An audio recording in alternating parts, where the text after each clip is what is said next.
जानना चाहते हैं, हम पहचानना चाहते हैं, हम आपका स्वागत है। लेकिन 1 मिनट विश्वनाथ प्रसाद जी से बात करने दीजिए। विश्वनाथ प्रसाद जी, आपका कहाँ पर है? जी आप कहाँ है? जी जी बोलिए। आप कहाँ? घर में ही है? घर में है। हमारा वो प्रोग्राम मिक्स कर गया। वो कल सूचना दिया लोग कि वो नहीं जा पाएंगे। हम बोल रहा है लोग कि वो आगे डेट बढ़ाया जा रहा है। हाँ हाँ हाँ, जी हाँ जी हाँ। और खुशी का बात हाँ है कि आज रात में कोलकाता में हमारा पोता आ रहा है। चेन्नई से चल दिया है। बोलता है कि रात में किसी समय हम कोलकाता में पहुंच जाएंगे। आ रहा है ओ पोता। हो, बढ़िया घर बढ़िया। में हम घर में अकेले हैं। बेटा भी यहाँ नहीं है। बेटा भी मुजफ्फरपुर गया है बारात में। हम हाँ अकेले हाँ हैं हाँ घर हाँ, में अभी। किसी की शादी है इसलिए गया है बेटा। आ, कल हो सकता है तो पोता से मिलेंगे आप। आ, खुशियां मनाएंगे। आनंद की बात है जो पोता आपके पास पहुंच रहा है। गॉड ब्लेस जी यू। जी जी जी गॉड ब्लेस। हम सीधा बनारस से भरतलाल जी के यहाँ, पास्टर जी के यहाँ चलते हैं। वचनों को सुनते हैं, संदेश को सुनते हैं। यीशु जो चाहते हैं आज सीखने के लिए हम तैयार होते हैं। दीन और नम्र बनकर यीशु के अनुग्रह के सिंहासन के करीब जाते हैं और मन लगाकर सुनते हैं। पास्टर जी, आपका स्वागत है।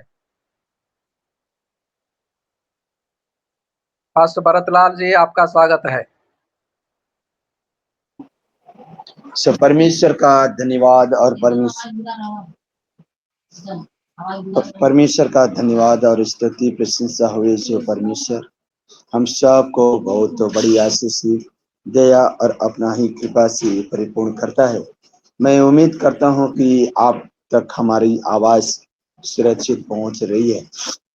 हम प्रभु का धन्यवाद इस बात के लिए करते हैं जो परमेश्वर हम लोगों को इस भोर के समय में और अपनी नाम का निमित्त, अपनी महिमा के लिए हम लोगों को इस जिंदगी की दुनिया में रखा। आप का हम प्रभु का धन्यवाद देते हैं।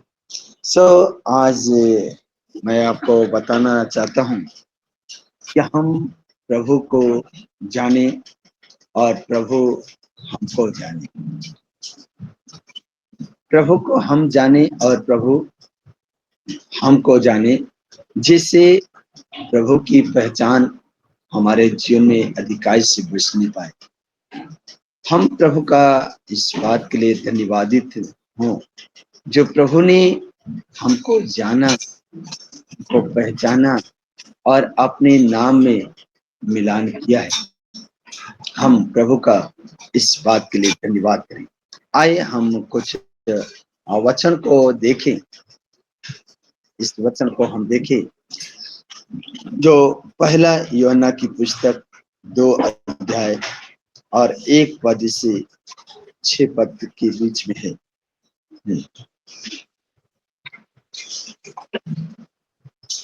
पहला यूहन्ना 2 अध्याय 1 पद से परमेश्वर का वचन। पढ़िए, कोई भाई भी या बहन, कोई भाई या हे मेरे बालकों, मैं ये बातें तुम्हें इसलिए लिखता हूँ कि तुम पाप न करो। और यदि कोई पाप करे तो पिता के पास हमारा एक सहायक है, अर्थात धर्मी यीशु मसीह, और वही हमारे पापों का प्रायश्चित है, और केवल हमारे ही नहीं वरन सारे जगत के पापों का भी। यदि हम उसकी आज्ञाओं को मानेंगे तो इससे हम जान लेंगे कि हम उसे जान गए हैं। और कोई यह कहता है मैं उसे जान गया हूं और उसकी आज्ञाओं को नहीं मानता, वह झूठा है और उसमें सत्य नहीं। पर जो कोई उसके वचन पर चले, उसमें सचमुच परमेश्वर का प्रेम सिद्ध है। इसी से हम जानते हैं कि हम उस जो कोई यह कहता है कि मैं उसमें बना रहता हूं, उसे चाहिए कि आप भी वैसा ही चलें जैसा वह चलता था। Hallelujah, hallelujah. आमीन। सो परमेश्वर हमें और आपको बहुत बड़ी प्रेम का लफ्ज से नवाजता है, और प्रेम को जो हम लोगों को बताता है, जो हमें और आपको पहले तो बताया जा रहा है कि मेरे बालक, हे मेरे बालक। आज हम इस शब्द को जाने कि ये बालक हम संसार के लिए बोला जाता है, परमेश्वर की ओर से बोला जाता है, कि एक सामान्य स्तर से बोला जाता है।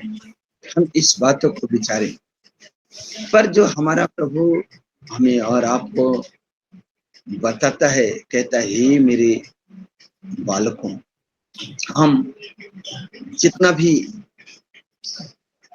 परिश्रम करते हैं, जितना भी उसकी आराधना, उसकी उपासना, उसकी भक्ति में लीन होते हैं, तो हम और आपको एक अधिकार मिलता है पुत्र का। और वो पुत्र का जब अधिकार मिलता है, तो हम उसके स्वर्ग राज्य के उत्तराधिकारी होते हैं। बालक, बालक बोलने का जो प्रभु का शब्द है, सिर्फ हम एक दास नहीं है, जैसा कि रोमियो की पुस्तक भी लिखता है, अब तुम दास नहीं परंतु अब पुत्र हो, और जब पुत्र हो तो पिता के वारिस के भी हो, वारिस भी हो। यहाँ पर हम और आपको बताया जा रहा है कि ये मेरे बालकों, मैंने ये बातें तुम्हें इसलिए लिखता हूँ कि तुम पाप न करो। मेरे प्रिय जन, हम प्रभु के जन हैं, प्रभु के जानने व पहचानने वाले लोग हैं, और हमको और आपको इस बात को ध्यान देना है, हमको आपको इस बातों को सोचना है कि हम और आप जो प्रभु में जिलाए गए हैं, प्रभु में हम जी उठे हुए लोग हैं, हमको कभी भी पाप नहीं करना, कभी भी पाप नहीं करना। क्योंकि जो रोमियो 6:1 कहता है, क्या तुम पाप करते रहो कि अनुग्रह बहुत हो? कदापि नहीं। हम पाप ना करें। प्रभु हमें और आपको इस बातों को बार बार और बार बार अलर्ट कर रहा है कि हम पाप नहीं करें, हम पाप ना करें, हम पाप ना करें। वो पाप आज्ञा ना मानना, एक छोटी आज्ञा हो, बड़ी आज्ञा हो, छोटा विचार हो, बड़ी विचार हो, पर बात ये है हम पाप ना करें। पाप यहाँ पर कहता है कि मैं ये बार बार लिखता हूं। पौलुस जो हम लोगों को पत्र लिख लिख करके बताता है जेल खाने में, कैद खाने में, और वो बार बार लिखता है कि तुम पाप न करो। यदि कोई पाप करे तो पिता के पास हमारा एक सहायक है। यदि भूल में गलती कहीं अगर कोई बंदा पाप कर दिया, तो परमेश्वर का वचन कहता है कि हमारे लिए एक सहायक है। पहले तो हम पाप न करें, अगर पाप हो भी गया तो हम पाप का क्षमा प्राप्ति, पाप का प्रायश्चित करना हमारे लिए एक जरूरी है। और एक शरीर का एक अंग बोला जाता है कि प्रायश्चित करना। और परमेश्वर हमें और आपको ये बताना चाहता है कि पिता के पास हमारे एक सहायक है, अर्थात धर्मी, जो सारे पापों को क्षमा करने वाला, सारे पापों को धो देने वाला यीशु मसीह, यीशु मसीह। और वो कहता है, आगे वचन कहता है, और वही जो धर्मी है यीशु मसीह, वही हमारे पापों का प्रायश्चित है, अर्थात हमारे पापों को लेकर के कुर्बान हुआ। जैसा कि हम पिछले दिनों में आप सब लोग अपनी अपनी कलीसियाओं में, अपनी अपनी चर्चों में, अपनी अपनी जगहों पर जाकर के प्रभु का वचन को सुना है। कितने लोगों ने सुनाया है कि हम और अपने पापों से तौबा कर लें, क्योंकि यीशु जो हमारे पापों को लेकर के मारा गया, गाड़ा गया और मुर्दों में से उठा, ये उसकी दया, उसकी करुणा का बड़ा प्रतिफल है कि हम और आप उसके नाम से पाप से तौबा करते हैं, उसके नाम से अपने पापों से प्रायश्चित करते हैं। और केवल वही हमारे ही नहीं वरन सारे जगत के पापों को लेके कुर्बान हुआ है। वो हमारे पापों को लेके, आपके पापों को लेके, सारे समाज के, सारे संसार के पापों को लेके कुर्बान हुआ है। लिखा है कि वो सारे जगत के पापों का भी, यदि हम उसकी आज्ञाओं को मानेंगे। उसकी आज्ञा क्या है, उसका विचार क्या है, उसकी मन की चाहत क्या है। जो 40 का दौर में हम 7 वचन को पढ़ा, 7 वचन में एक वचन है, मैं प्यासा हूं। उसकी चाहत, उसकी इच्छा को हम कभी जांचते हैं? कितने हमारे पास्टर भाई लोग जब इस वचन को पढ़ते हैं, मैं प्यासा हूं, तो बस ये बोलते हैं वो हम पानी का प्यासा है। पानी का प्यासा नहीं, हमारे आप का प्यासा है कि हम और आप तृप्त हैं और तृप्त हों।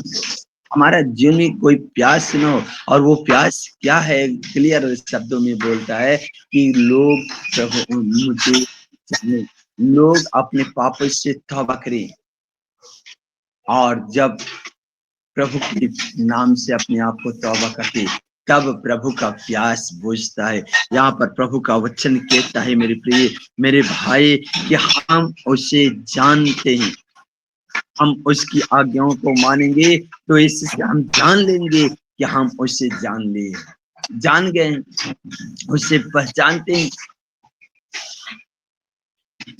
आज हमें और आपको जरूरी है, आज हमें आपको आवश्यकता है कि हम प्रभु को जाने, उसको हम जाने, और उसकी पहचान में हमें बढ़ने की भी जरूरत है। आगे बताया जाता है कि जो कोई ये कहता है मैं उसे जान गया हूं और उसकी आज्ञाओं को नहीं मानता, वह झूठा है। हमारी पहचान कहाँ है, हमारी पकड़ कहाँ है? हमारी जान और पकड़ ये है कि हम उसकी आज्ञाओं को मानते रहें, उसकी आज्ञाओं को मानते, उसकी आज्ञाओं को माने कि यीशु ही प्रभु है और यीशु को छोड़ और कोई दूसरा ईश्वर नहीं। वो नहीं चाहता कि हम पुनः पाप में पड़े, वो नहीं चाहता कि हम पाप का सजा में तकलीफ में रहे, पाप की दुनिया में हम पड़े रहें, वो नहीं चाहता। परंतु वो ये चाहता है कि हम पाप न करें और हम उसमें सत्य ही सत्य कहता है। आगे वचन कहता है कि जो कोई कहता है मैं उससे जान गया हूं और उसकी आज्ञाओं को नहीं मानता, वो झूठा है और उसमें सत्य नहीं, उसमें सत्य नहीं है। हम जब उसको जानते हैं, वो हमारा पिता है, और हम जब प्रार्थना करते हैं, हे हमारे पिता, हे हमारे परमेश्वर कह के जब हम पुकारते हैं, तो हम उससे जानने के ही हिसाब से प्रार्थना करते हैं। हम ये कंफर्म करते हैं कि हम उसको जानते हैं, इसलिए हे हमारे पिता कह के हम प्रार्थना करते, हे अब कह के प्रार्थना करते, हे पिता कह के प्रार्थना करते, हे प्रभु कह के पुकारते। यदि हम उसे जानते हैं तो नहीं जानते, तो हम प्रार्थना नहीं करते, और जब जानते हैं तो हम उससे पूरा जानने की कोशिश करें। पूरा जानने की कोशिश ये है कि हम और आप में कोई झूठापन ना हो, हमारे आपके अंदर कोई झूठापन न हो। और आगे वचन कहता है कि जरा सा हम इसी यूहन्ना की पुस्तक, पहला यूहन्ना की पुस्तक को अगर हम देखें 1:6 पद, कि यदि हम कहें कि उसके साथ हमारी सहभागिता है और फिर अंधकार में चले तो हम झूठे हैं। हम कई बार कहते हैं हम आए पिता की सहभागिता में प्रार्थना करें, परमेश्वर की उपस्थिति में प्रार्थना करें। क्या है जब हमारे साथ हमारा परमेश्वर के सहभागिता है और हम अंधकार में चले, हम पाप में चले, पाप करते रहें, ये परमेश्वर की सहभागिता है। क्योंकि हमें और आपसे बार बार बताया जाता है कि जो कोई पाप करता है वो उसमें परमेश्वर का प्रेम नहीं है। जो कोई परमेश्वर की आज्ञाओं का उल्लंघन करता है उसमें परमेश्वर नहीं है। यहाँ पर लिखा है, बताया जा रहा है कि यदि हम कहें कि उसके साथ हमारी सहभागिता है तो पिता का, तो फिर अंधकार में चले। सहभागिता है और अंधकार में चले तो हम में झूठा है और सत्य पर हम नहीं चलते, अर्थात हमारे अंदर सत्यता है ही नहीं, क्योंकि हमारे अंदर वो असत्यता भरी हुई है, वो असत्यता भरी है जो शैतान हमारा जीवन में भरता है।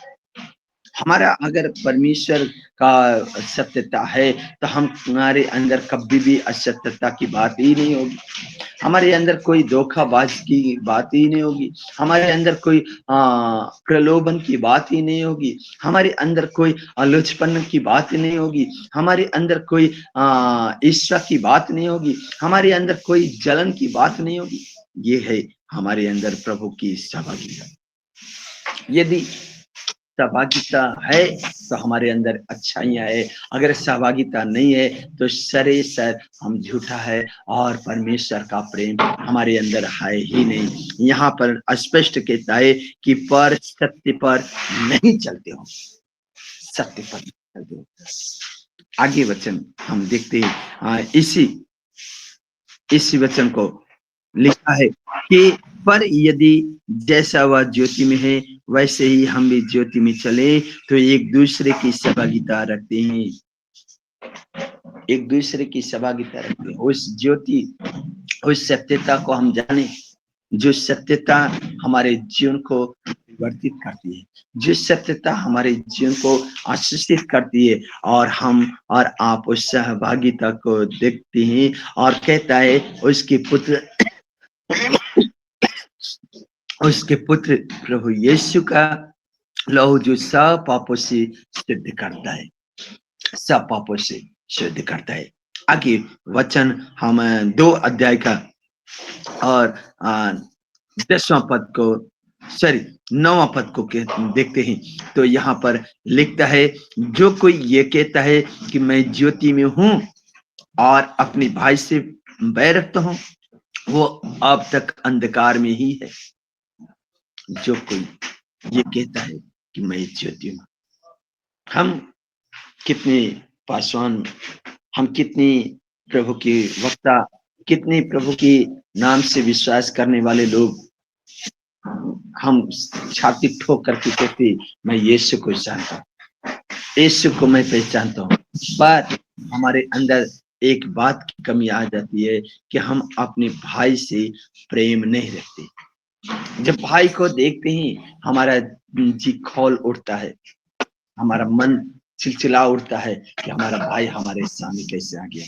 हमारा प्रभु हमें और आपको ये कहता है, जो कोई ये कहता है कि ज्योति में हूं, मैं ज्योति में हूं और अपने भाई से बैर रखता है वो अंधकार में चलता है, अर्थात उसके अंदर परमेश्वर का प्रेम नहीं है, वो शैतान का प्रेम है। जब शैतान का प्रेम है मेरे प्रिय, तो हम और आप अंधकार में चलेंगे और हमारा परमेश्वर का प्रेम हमारे जीवन से कोसों और कोसों दूर रहेगा, कोसों दूर रहेगा। यहाँ पर कहता है कि अब तक वो अंधकार ही में है, अब तक वो अंधकार में ही है। 11वां पद को अगर हम देखें तो लिखा है कि पर जो अपने भाई से बैर रखता है वो अंधकार में है और अंधकार में चलता है और नहीं जानता कि कहाँ जाता है। देखिए यहाँ पर भी बताया जाता है, जो कोई अंधकार में चलता है, जो यीशु को जान करके अनजान बनता है, वो नहीं जानता है कि वो आखिर वो कहाँ और किस दिशा में जाता है, किस दिशा में जाता है, कौन से रूप में जाता है, वो नहीं जानता है। और वो उसको जानने की जरूरत है, उसको पहचानने की जरूरत है। कहता है पर जो कोई अपने भाई से बैर रखता है वो अंधकार में है। भाई से प्रेम रखना अर्थात यीशु को पाना और भाई से नफरत करना अर्थात शैतान को पाना। शैतान को हमको पाना नहीं है, बल्कि हम भाई से प्रेम रखते हैं, भाई से प्रेम रखते हैं तो भाई के द्वारा हमारा प्रभु हमको मिलता है।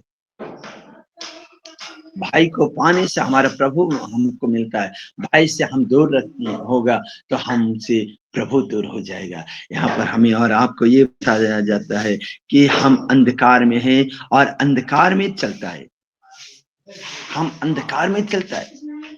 हमारा जीवन कहाँ है, हम विचारें, हम सोचें और जाने कि हम कहाँ हैं। और लिखा है नहीं जानता कि वो कहाँ जाता है, क्योंकि अंधकार ने उसकी आंखें अंधी कर रखी है। शैतान आपकी आंखों को बंद कर रखा है, शैतान आपकी आंखों को पर पर्दा डाल रखा है और नहीं जानना चाहता और नहीं जानने देना चाहता कि हम परमेश्वर की ओर हैं, परमेश्वर के हक में। यहाँ पर हमें और आपको विचारना है, हमें आपको सोचना है कि हम परमेश्वर के जाने और परमेश्वर हमें और आपको आशीषित करे। एक बार जब हम मत्ती रचित सुसमाचार को पढ़ते हैं, उड़ाऊ पुत्र के विषय में देखते हैं। उड़ाऊ पुत्र, जब एक बाप अपने पिता से कहता है बेटा तू ये काम कर, तो बेटा कहता है बेटा पापा मैं ये काम नहीं करूं। और छोटे भाई से बोलता है कि बेटा तुम ये जाकर के खेत को खोदना। वो बेटा कहता है पापा मैं ये काम करूंगा। पर एक जो कहता है कि मैं नहीं करूंगा, वो प्रायश्चित करता है और वो अपने पापा का बात को मान करके जाता है, खेत में खुदाई करता है। परंतु जो बेटा कहता है कि पापा मैं जाऊंगा और खुदाई करूंगा खेत की, परंतु वो नहीं जाता है, परंतु नहीं जाता। आज्ञा वहां पर वचन पूछा जाता है कि उन दोनों में किसने आज्ञा को माना। ये मालूम चलता है कि उसने आज्ञा को माना जिसने अपने पिता से इनकार किया था, मैं ये काम नहीं करूंगा। यहाँ पर आज हम और आप को बार बार और बार बार सिखाया जाता है, बार बार समझाया जाता है मेरे प्रियजन कि हम परमेश्वर को जाने, परमेश्वर की आज्ञा को पहचाने और जो हमारे अंदर जो परमेश्वर का प्रेम है, जो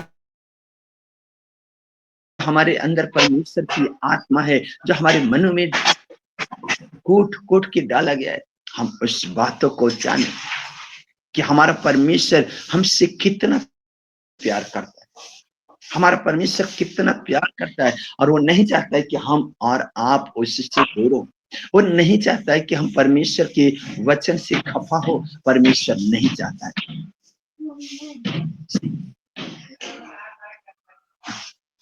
परमेश्वर नहीं चाहता कि हम परमेश्वर से दूर हो, परंतु परमेश्वर ये चाहता है कि तुम फलो और फूलो और सारे पृथ्वी पर फैल जाओ। सारे पृथ्वी आपको करना क्या है? आज्ञा मानना, आपको करना क्या है? आज्ञा मानना। और जब आप आज्ञा मानेगा, परमेश्वर की सामर्थ्य को देखेगा, और जब सामर्थ्य को देखेगा, आपका जीवन परिवर्तित होगा। प्रभु का वचन यहाँ पर बार बार बताना चाहता है कि हम और आप अपने भाई से प्रेम रखें, अर्थात हम परमेश्वर से प्रेम रखें, परमेश्वर से प्रेम रखें। आगे इसी वचन को 2 अध्याय का 18 पद में कहता है कि हे लड़कों, यह अंतिम समय है, यह अंतिम समय है। जैसा तुमने सुना है कि मसीह का विरोधी आने वाला है, और उसके अनुसार अभी बहुत से मसीह विरोधी उठ खड़े हुए हैं। इसमें हम जानते हैं कि अंतिम समय भी है, अंतिम समय भी है। आपको बता दें मेरे भाई, अभी बहुत सारे हम प्रभु मसीही भाइयों के बीच में शैतान अपना काम भरपूर रीति से कर रहा है। शैतान नहीं चाहता है कि हम प्रभु भक्त लोग अपने भाइयों से प्रेम रखें, प्रेम रखें। यहाँ पर जो कहता है ये लड़कों पर यह अंतिम समय है। अब प्रभु हमें आपको बालक करके अलंकृत करता है, और फिर यहाँ पर बालक को लड़कों के रूप में, बालक छोटे बच्चों के लिए नहीं बल्कि वयस्क लोगों के लिए बालक बोला जा रहा है। अब यहाँ पर छोटे बच्चों के लिए, अर्थात जो बाल्य अवस्था के लोग हैं, उनके लिए बताया जाता है कि हे लड़कों। अब हम और आपको प्रभु कितना प्यार करता है, और वो बाल्य अवस्था के बचाएं, वयस्क अवस्था के बचाएं। अब हमें और आपको बाल्य अवस्था में जानता है, वो प्रभु पहचानता है और कहता है ये लड़कों, यह अंतिम समय है कि पिता की आज्ञा को मान ले, क्योंकि ये समय अंतिम समय है कि जैसा तुमने सुना भी है, तुम जानते हो कि मसीह का विरोधी आने वाला है, मसीह का विरोधी आने वाला है। शैतान हमारे बीच में डेरा कर रखा है, शैतान हमारे बीच में उपस्थित हो चुका है, और शैतान बहुतों को भरमाएगा, शैतान बहुतों को परेशान करेगा, शैतान बहुतों को अपने आगोश में ले लेगा, और शैतान नहीं चाहेगा कि हम सब उसके राज्य में प्रवेश करें। शैतान नहीं चाहता। हमें और आपको इस बातों को जानना है। कहता है वो आने वाला है, और उसके अनुसार आप भी बहुत से मसीह विरोधी उठ खड़े हुए हैं। जो आज हमारा भारत सरकार जो एंटी हो चुका है, वो कहां से हुआ? शैतान की ओर से। भारत सरकार शैतान नहीं है, बल्कि उसके अंदर से शैतान काम कि हम और आपके बीच में एंटी हुआ है। वो क्या एंटी हुआ है? कहता है कि वो अभी बहुत से मसीह विरोधी उठ खड़े हुए हैं। इससे हम जानते हैं कि अंतिम समय है। इससे ये जो जगह जगह सफा हो रहा है, जो जगह जगह परिस्थितियां बदल रही है, जगह जगह भाईचारे का प्रेम नहीं है, जगह जगह बहन और भाई का संबंध नहीं है, क्या है? शैतान का समय है। और वो जो मसीह विरोधी है वो आ खड़ा हुआ है, वो हम लोगों के बीच में आ गया है। इसलिए पुस्तक में बताया जाता है कि देखो मैं भेड़ों के बीच में भेड़ियों को भेजता हूं।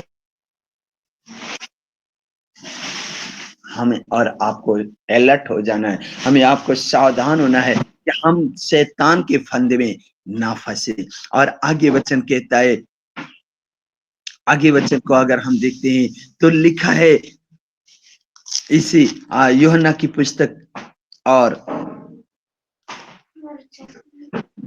8 पद को फिर लिखता है कि फिर भी मैंने तुम्हें नई आज्ञा लिखता हूँ कि यह उसमें और तुम्हें सच्ची ठहरती है, क्योंकि अंधकार मिटता जाता है और सत्य की ज्योति अब चमकने लगी है। हालेलुया। सत्य की ज्योति चमकने लगी है। जितना आपका जीवन में सताव आएगा, जितना आपका जीवन में सताव आएगा, उतना ही परमेश्वर की ज्योति आपके जीवन में चमकेगा। जितना आपके जीवन में तकलीफ आएगी, चाहे बीमारी के रूप में हो, चाहे रोग के रूप में हो, चाहे दुख के रूप में हो, चाहे कमी और घटी के रूप में हो, चाहे आपके जीवन परिस्थिति बदल जाए, वो किस भी रीति से समस्या आए, उसमें आपका जीवन चमकेगा, आपका जीवन चमकेगा और परमेश्वर आपका साथ है। इसलिए यूहन्ना पहला कुरिन्थी 10 और 13 पद को अगर हम पढ़ें तो वहां पर बहुत बहुत और बहुत प्यारा शब्द है। जरा से एक शब्द को पढ़ेंगे आप। पहला कुरिन्थी 10:13, पहला कुरिन्थी 10:13, कोई पढ़े?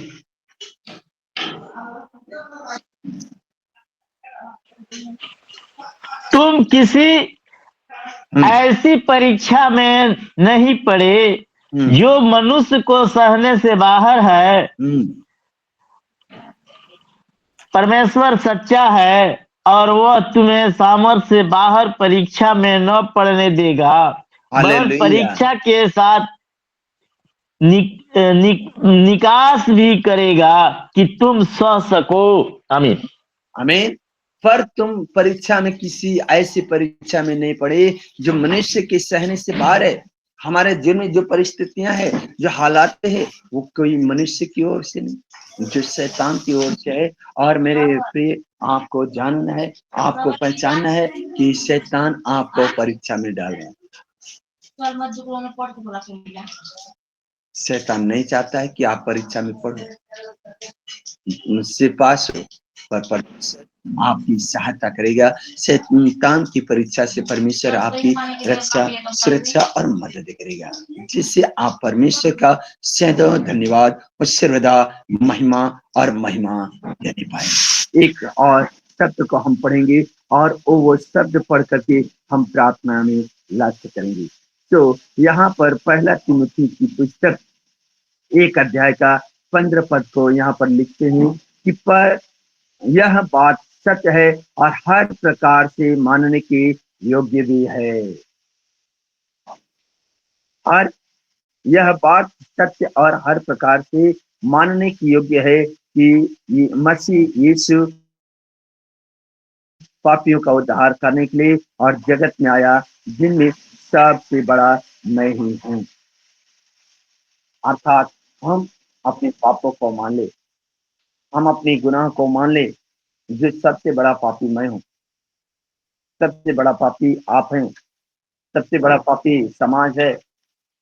हमें और आपको ये मानना, जब हम ये बात मानेंगे, हमारे जीवन में एक नई आशीष आएगा और तब भी हम कहते हैं कि हम यीशु मसीह को जान गए हैं और उसमें हमारे अंदर अब कोई भी झूठ नहीं है। तो प्रभु इस वचन की पढ़े सुने जाने पर आशीष, दया और अपनी ही कृपा प्रदान करे। आमीन। आइए हम प्रार्थना करें। पवित्र पवित्र पवित्र अति पवित्र सेनाओं के परमेश्वर, स्वर्ग और पृथ्वी के बनाने वाले प्रभु, तुझको धन्य, तुझको महिमा देते हैं, जो आप अपनी आत्मा से और पवित्र शक्ति सामर्थ्य से भरा है। प्रभु, जो आज का वचन बांटा गया है, जब हम प्रभु तुझे अपना प्रभु के पुकारते हैं तो तू हमारी सहायता करता है और हमारे अंदर कोई भी झूठापन नहीं होता है। आप पवित्र परमेश्वर तुझसे दुआ करते हैं कि जो आज का ये वचन तो बात में तूने भारी सहायता किया। हम प्रार्थना करते कि आप सबों के मन को, हृदय और आत्मा को ऐसा है हम्बल कर प्रभु, जिससे शैतान की सारी युक्तियों के सामने दृढ़ता से खड़े रहे प्रभु, और तेरे नाम का वचन को बयां करे और ये कह नहीं पाए कि यीशु में मैं सत्य हूँ और यीशु को मैं जानता हूँ। आप पवित्र परमेश्वर, ऐसा हम तुझसे दुआ करते हैं, ऐसी विनती करते हैं। धन्यवाद प्रभु, जो आप हमारी विनती को, प्रार्थना को सुन उत्तर दिया। आपका विशेष और विशेष धन्यवाद। सारी विनती प्रार्थना आपके हाथों देते हैं, मांगते प्रभु यीशु मसीह के नाम से। आमीन, आमीन, आमीन। Thank you.